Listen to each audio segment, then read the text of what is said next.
DJ Kamlesh sound Kelhari.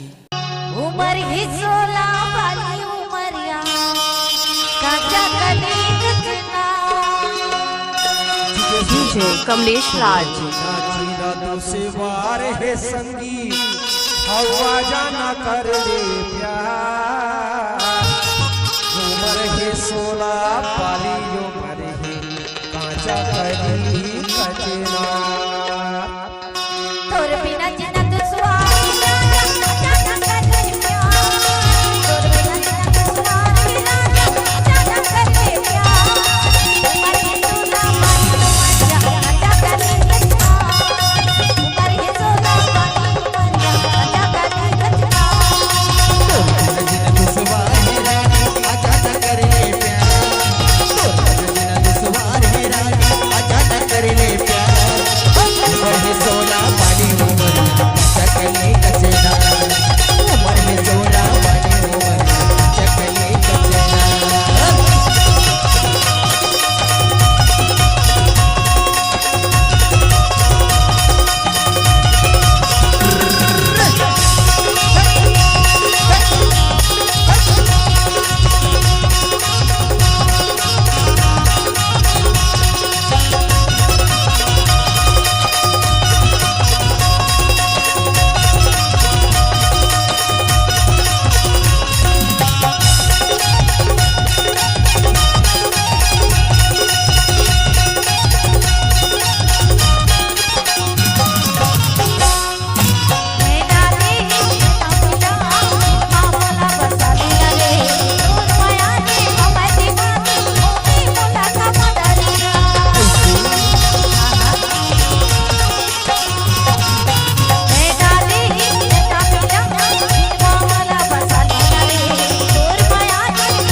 Kamlesh sound Kelhari.